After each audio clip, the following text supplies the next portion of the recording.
Stop eating these so-called healthy foods right now, because what I'm about to share with you could be the most important 30 minutes of blood sugar information you'll hear this year. And I say that not to be dramatic, but because most doctors, including many endocrinologists, are still not telling their patients over 60 about this dangerous truth. Right now, in your kitchen, sitting on your shelf, possibly even in your refrigerator as something you ate this morning, are foods that millions of seniors believe are helping their health, when in reality, they are spiking blood sugar levels higher than eating candy straight from the bowl. I want you to hear this clearly. A 73-year-old man named Thomas from Sacramento, California, came into my office 6 months ago. He was doing everything right according to his doctor. He had cut out desserts completely. He was eating whole grains. He was following the food pyramid perfectly. His fasting blood sugar was 138. His A1C was 7.2. He was on 2 medications and heading toward insulin. But here's what nobody told Thomas. 3 of the foods he was eating every single morning, foods his doctor had specifically recommended, were causing blood sugar spikes of over 180 points within 90 minutes of eating them. Within 4 months of eliminating what I'm going to share with you today, Thomas's fasting blood sugar dropped to 94. His A1C fell to 5.8. He is off one medication entirely and has cut the dosage of the other in half. His endocrinologist called his transformation remarkable. And number 3 on this list is something almost every senior in America eats for breakfast at least 3 times a week, believing it's one of the healthiest ways to start the day. You will want to stay until we get there. I'm Dr. William Lee, a vascular biologist, physician, and medical researcher. I've spent over 25 years studying how food affects the human body at the cellular level, and I've worked with some of the world's leading institutions, including Harvard Medical School, the National Institutes of Health, and the American Diabetes Association. My research has focused specifically on how different foods trigger metabolic responses in aging bodies, and what I've discovered about blood sugar regulation in adults over 60 has completely changed how I counsel my patients about diabetes prevention and reversal. Now, before we go any further, I need you to understand something critical. A landmark study published by researchers at Harvard T.H. Chan School of Public Health, following over 96,000 adults aged 55 to 75 for a period of 18 years, found something extraordinary. Adults who unknowingly consumed high glycemic foods, marketed as healthy options, showed a 63% increased risk of developing type 2 diabetes compared to those who avoided these specific foods. But here's what shocked the research team. The blood sugar impact of these so-called healthy foods was often worse than refined sugar itself. In some cases, the glucose spike was 40% higher and lasted 3 times longer than eating equivalent calories from table sugar. Today, I'm going to break down the 5 most dangerous blood sugar spiking foods, ranked from concerning to absolutely critical. These are foods sitting in kitchens across America right now, foods that doctors recommend, foods that diabetic cookbooks include, foods with health halos that are quietly destroying metabolic health in millions of seniors. By the end of this video, you'll know exactly what to remove from your pantry tomorrow morning and what to replace them with. Before we dive in, I want to ask you something personally. Leave a comment below telling me your age and whether you've been diagnosed as pre-diabetic or diabetic, and what your biggest challenge is with managing blood sugar. I read every single comment on this channel, and your answers genuinely shape what I cover next. This community has grown into something special, and your experiences matter. Let's begin with number 5, and this one surprises almost everyone I tell it to. We are talking about instant oatmeal, particularly the flavored varieties that line grocery store shelves in boxes with pictures of heart-healthy grains and promises of wholesome nutrition. Here's what happens inside your body after age 60 when you eat instant oatmeal. Your digestive system has undergone fundamental changes. The enzymes that break down complex carbohydrates work differently. Your pancreas produces insulin less efficiently. And your muscle cells have developed what researchers call insulin resistance, meaning they don't respond to insulin signals the way they once did. When you eat instant oatmeal, you're consuming oats that have been processed, pre-cooked, dried, and then ground into tiny particles. This processing destroys the fiber structure that would normally slow glucose absorption. A study from the University of Sydney in Australia measured the glycemic index of different oat preparations and found that instant oatmeal has a glycemic index of 83. Let me put that in perspective. Pure glucose has a glycemic index of 100. Table sugar is 65. That means instant oatmeal spikes blood sugar faster and higher than eating spoonfuls of white sugar. Within 45 minutes of eating one packet of flavored instant oatmeal, blood glucose levels in adults over 65 spike an average of 162 points. I want to tell you about Eleanor, a 68-year-old retired nurse from Portland, Oregon.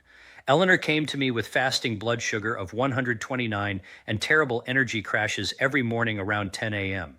She was eating instant oatmeal with berries every single morning because her previous doctor told her oatmeal was heart healthy and would help stabilize her blood sugar. When we tested her glucose response with a continuous glucose monitor, we discovered her blood sugar was hitting 212 within an hour of her oatmeal breakfast and then crashing to 74 by mid-morning. No wonder she felt terrible. We switched Eleanor to steel-cut oats prepared with a specific method I'll share in a moment. Within 3 weeks, her morning glucose spike dropped from 162 points to 41 points. Her energy became stable throughout the morning. At her 3-month follow-up, her fasting glucose had fallen to 97. She told me she felt mentally sharp for the first time in years and had stopped needing her afternoon nap. Her daughter called my office to thank me because her mother was gardening again and had the energy to play with her grandchildren. Here's what you need to do. If you love oatmeal and want to keep eating it, buy steel-cut oats, not instant, not quick cooking, but actual steel-cut oats that look like chopped grain kernels. Cook them the night before and refrigerate them overnight. This process creates resistant starch that dramatically lowers the glycemic response. In the morning, reheat them gently and add 1 tablespoon of ground flaxseed and a handful of walnuts. The healthy fats and additional fiber reduce the glucose spike by approximately 58%, according to research from the University of Toronto. Here's your synergy tip. Add 1 tablespoon of apple cider vinegar to a glass of water and drink it 15 minutes before eating your oatmeal. A study published in the European Journal of Clinical Nutrition found that vinegar consumed before a carbohydrate meal reduces the glucose spike by up to 31% by improving insulin sensitivity at the cellular level. Number 5 is concerning, but number 4 is where we start seeing blood sugar damage that most seniors don't even know is happening. Coming in at number 4, we're talking about fruit juice, including fresh squeezed orange juice that millions of seniors drink every morning, believing they're starting the day with vitamins and healthy fruit. After the age of 65, your body loses approximately 40% of its ability to process fructose efficiently. Your liver, which is responsible for metabolizing fruit sugar, becomes less effective at converting fructose into usable energy. Instead, much of that fructose gets converted directly into triglycerides and stored as visceral fat around your organs, but the immediate danger is the blood sugar spike. When you eat a whole orange, you're consuming fiber that surrounds every cell of that fruit.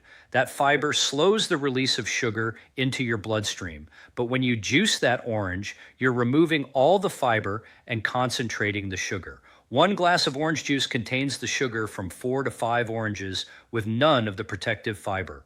A study conducted by researchers at Harvard Medical School, published in the British Medical Journal, followed over 187,000 adults and found that people who consumed 1 or more servings of fruit juice daily had a 21% increased risk of developing type 2 diabetes. But adults over 65 showed an even worse outcome, with a 38% increased risk. The glycemic load of 8 ounces of orange juice is higher than the same volume of Coca-Cola. I know that sounds impossible, but the data is clear. Orange juice causes a blood glucose spike in seniors that averages 147 points within 60 minutes. The fructose in juice also triggers something called hepatic insulin resistance, where your liver stops responding properly to insulin signals, leading to increased fat storage and worsening metabolic dysfunction. Robert, a 71-year-old retired electrician from Memphis, Tennessee, was drinking a large glass of fresh squeezed orange juice every morning. He believed he was getting vitamin C and doing something healthy for his immune system. His fasting blood sugar was 142. His doctor had started him on metformin and was discussing adding a second medication. When we put Robert on a continuous glucose monitor and tracked his response to that morning orange juice, we found his glucose was spiking to 226. His body was spending over 6 hours per day in a hyperglycemic state just from that 1 glass of juice. We eliminated the juice and replaced it with half a grapefruit eaten as whole fruit with all the fiber intact. Within 90 days, Robert's fasting glucose dropped to 103. His A1C fell from 7.1 to 6.2. His triglycerides, which had been dangerously elevated at 284, dropped to 137. His cardiologist specifically noted the dramatic improvement in his metabolic markers and reduced his statin dosage. Robert told me he couldn't believe that one simple change had produced results that medications hadn't achieved in 2 years. Here's what you need to know. Eliminate all fruit juice from your diet. I don't care if it's fresh squeezed, organic, or no sugar added. The sugar is in the fruit itself, and removing the fiber makes it metabolically dangerous for aging bodies. If you want the nutrients from fruit, eat whole fruit with all the fiber intact. Berries are your best choice because they have the lowest glycemic load and the highest antioxidant content. A cup of blueberries or strawberries provides more protective compounds than orange juice without the dangerous glucose spike. Your synergy pairing tip. When you do eat whole fruit, pair it with a handful of raw almonds or walnuts. The healthy fats and protein from nuts slow glucose absorption and reduce the glycemic response by approximately 42%, according to research from Loma Linda University. The combination also keeps you satisfied for hours, preventing the mid-morning hunger that leads to poor food choices. Number 4 is dangerous, but number 3 is the one I teased at the beginning, and this is where most seniors are being actively misled by food marketing and even by well-meaning doctors. Now we arrive at number 3, the food that almost every senior eats for breakfast multiple times per week, believing it's one of the healthiest choices available.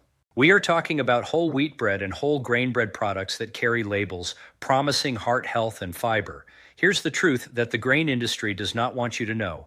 Modern whole wheat bread, even the expensive artisanal loaves from the bakery section, is made from wheat that has been genetically modified over decades to contain much higher levels of amylopectin A, a type of starch that is more rapidly converted to glucose than almost any other food source.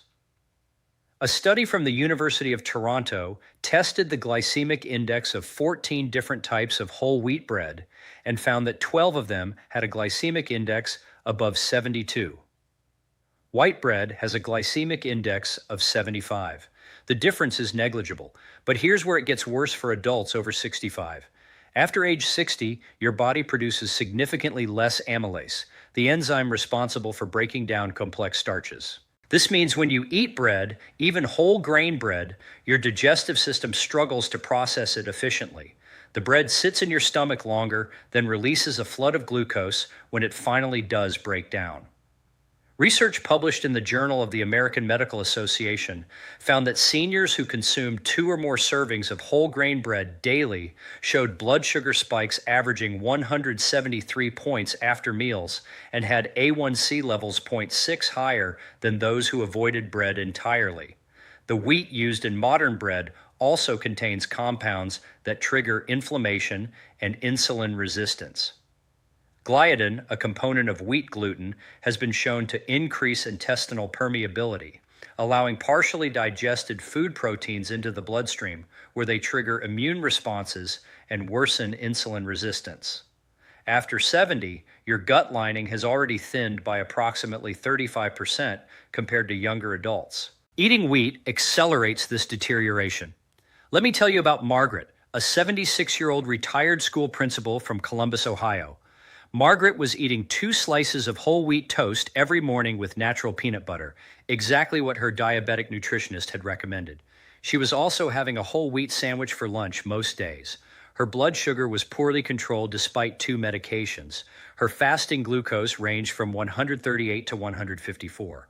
She was exhausted by mid-afternoon and was experiencing numbness in her feet, an early sign of diabetic neuropathy. When we tested Margaret's glucose response to her typical breakfast, we found that 2 slices of whole wheat toast spiked her blood sugar by 189 points. Her glucose stayed elevated above 160 for over 4 hours. This prolonged elevation was damaging the small blood vessels in her feet and eyes. We eliminated all bread and grain products from Margaret's diet and replaced them with vegetable-based alternatives I'll describe in a moment. Within 6 weeks, Margaret's fasting blood sugar had dropped to 108. The numbness in her feet began to resolve. Her energy returned. At the 4-month mark, Her A1C had fallen from 7.8 to 6.1. Her endocrinologist was so impressed he reduced both of her medications. Margaret cried in my office and told me she had been resigned to progressive diabetes complications and felt like she had been given her life back. Here's your action step. Remove all bread from your diet for 90 days and observe what happens to your energy and blood sugar. I know this sounds extreme, but the results speak for themselves. If you need something bread-like, use lettuce wraps for sandwiches or make grain-free flatbreads using almond flour and eggs. These alternatives have virtually no impact on blood sugar. For your synergy tip, if you absolutely must eat something bread-like on occasion, use authentic sourdough made with traditional fermentation lasting at least 24 hours. True sourdough fermentation produces lactic acid that lowers the glycemic index by up to 38% and partially breaks down the gluten proteins. Pair it with avocado or wild-caught salmon to add healthy fats that further blunt the glucose response. But make this the exception, not your daily habit. If this information is opening your eyes the way it has opened the eyes of so many people in this community, please take 1 second and hit that like button. And if you are not yet subscribed, I invite you to join us. I publish evidence-based content specifically for people in their 60s, 70s, and beyond every single week, and it is completely free. Subscribe and ring that bell so you never miss a video. Now let's move to number 2, and this is where things get genuinely dangerous because this food is actively prescribed by doctors as a diabetes-friendly option. Coming in at number 2, we're talking about low-fat yogurt and flavored yogurt products that line entire supermarket aisles with promises of protein, probiotics, and healthy digestion. After the age of 70, your body's protein requirements increase by approximately 30% compared to younger adults because of a condition called anabolic resistance. Your muscles become stubbornly resistant to building and maintaining themselves even when you eat protein. This means you need higher quality protein in greater quantities. Yogurt sounds like a perfect solution, but here's what the yogurt industry is hiding from you. When manufacturers remove fat from yogurt, they have to replace it with something to maintain texture and taste. That something is sugar. A single 6-ounce serving of low-fat fruit yogurt contains between 24 and 36 grams of sugar. That's more sugar than a glazed donut. A study published by researchers at the University of California, San Diego analyzed 47 popular yogurt brands marketed to health-conscious consumers and found that the average sugar content was higher than ice cream on a gram-per-gram basis, but the blood sugar damage goes deeper. The combination of sugar and dairy proteins creates an insulin response that is more extreme than eating sugar alone. The whey protein in yogurt triggers rapid insulin release. When combined with the sugar load, this creates a double hit that seniors with already compromised insulin sensitivity cannot handle. Research from Tufts University found that adults over 65 who consumed low-fat sweetened yogurt daily had a 54% higher incidence of insulin resistance progression compared to those who avoided it. The fruit and fruit-flavored yogurt is usually fruit concentrate or jam, both of which are pure sugar with no fiber. Even Greek yogurt, which is higher in protein when sold in low-fat fruit-flavored versions, contains devastating amounts of added sugar. Your body cannot distinguish between the sugar in yogurt and the sugar in candy. It all becomes glucose in your bloodstream. Dorothy, a 78-year-old woman from Baton Rouge, Louisiana, was eating low-fat vanilla yogurt every afternoon as a healthy snack. She had been told by her diabetes educator that yogurt was an excellent choice because of the protein and probiotics. Her blood sugar was climbing despite medication. Her fasting glucose had reached 147. She was experiencing terrible sugar cravings in the evening that led to eating cookies and crackers. When we tested Dorothy's glucose response to her afternoon yogurt snack, we discovered it was spiking her blood sugar by 164 points. The sugar crash that followed 90 minutes later was triggering the evening cravings she couldn't control. We switched Dorothy to full-fat plain Greek yogurt with no added fruit or sweetener, topped with a handful of fresh blueberries and crushed walnuts. Within 8 weeks, Dorothy's afternoon blood sugar spike dropped to 37 points. The evening cravings disappeared completely. Her fasting glucose fell to 101. She lost 14 pounds without trying because the cravings that had been driving nighttime eating were gone. Her A1C dropped from 7.4 to 5.9. Her doctor cut her metformin dosage in half. Dorothy told me she finally understood that all those years of eating low fat yogurt had been sabotaging her blood sugar control. Here's what you need to do immediately: throw away every container of low fat or flavored yogurt in your refrigerator. Buy only full fat plain Greek yogurt or full fat plain regular yogurt. Read the label and make sure the only ingredient is milk and live active cultures. If it has more than 6 grams of sugar per serving, that sugar has been added and you should not buy it. The natural lactose in unflavored yogurt is minimal and does not cause significant glucose spikes. Add your own fresh berries for flavor. Blueberries, raspberries, and blackberries have the lowest glycemic load of any fruit and contain compounds that actually improve insulin sensitivity. Add healthy fats like chopped walnuts, sliced almonds, or ground flaxseed. These additions turn yogurt into a blood sugar-friendly food that provides quality protein without the dangerous glucose spike. Your synergy tip: add 1 teaspoon of Ceylon cinnamon to your yogurt. A study from the Journal of Diabetes Science and Technology found that Ceylon cinnamon consumed daily improved fasting blood glucose by 29% and improved insulin sensitivity through activation of cellular glucose receptors. The combination of full-fat yogurt, berries, nuts, and cinnamon creates a metabolically protective meal that stabilizes blood sugar for hours. And now we arrive at number 1. The single most important blood sugar spiking food that every person over 60 needs to remove from their diet immediately. This is what the research has been building toward and what most diabetes prevention conversations never reach.